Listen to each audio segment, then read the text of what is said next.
Chapter 33. Manasseh was 12 years old when he began to reign. He reigned 55 years in Jerusalem. He did what was evil in the sight of the Lord, according to the abominable practices of the nations whom the Lord drove out before the people of Israel. For he rebuilt the high places that his father Hezekiah had pulled down, and erected altars to the Baals, made sacred poles. He built altars in the house of the Lord, of which the Lord had said, "In Jerusalem shall my name be forever." He built altars in the two courts of the house of the Lord. He made his son pass through fire in the valley of the son of Hinnom, practiced soothsaying and augury and sorcery, and dealt with mediums and with wizards. He did much evil in the sight of the Lord, provoking him to anger. The carved image of the idol that he had made he set in the house of God, of which God said to David and to his son Solomon, "In this house and in Jerusalem, which I have chosen out of all the tribes of Israel, I will put my name forever. I will never again remove the feet of Israel from the land that I appointed for your ancestors, if only they will be careful to do all that I have commanded them. All the law, the statutes, and the ordinances given through Moses." Manasseh misled Judah and the inhabitants of Jerusalem, so that they did more evil than the nations whom the Lord had destroyed before the people of Israel. The Lord spoke to Manasseh and to his people, but they gave no heed. Therefore the Lord brought against them the commanders of the army of the king of Assyria, who took Manasseh captive in manacles, bound him with fetters, and brought him to Babylon. While he was in distress, he entered the favor of the Lord his God and humbled himself greatly before the God of his ancestors.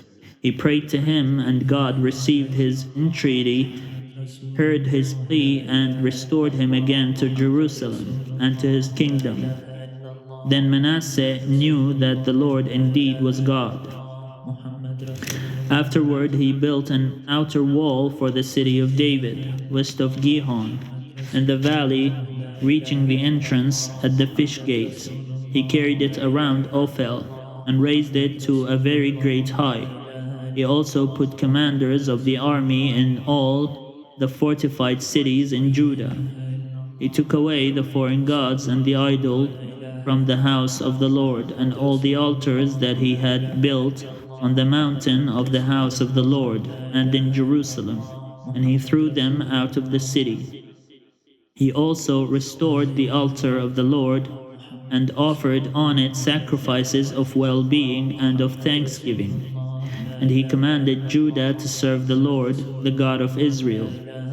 The people, however, still sacrificed at the high places, but only to the Lord their God.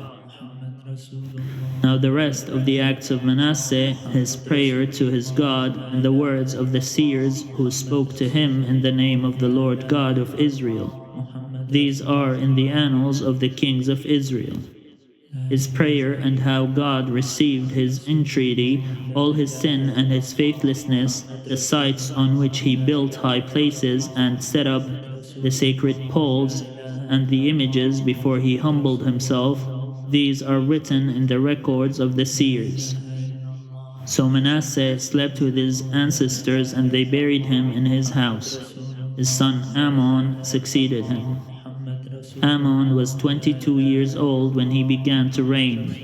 He reigned 2 years in Jerusalem. He did what was evil in the sight of the Lord, as his father Manasseh had done. Ammon sacrificed to all the images that his father Manasseh had made, and served them. He did not humble himself before the Lord, as his father Manasseh had humbled himself, but this Ammon incurred more and more guilt. His servants conspired against him and killed him in his house. But the people of the land killed all those who had conspired against King Ammon, and the people of the land made his son Josiah king to succeed him.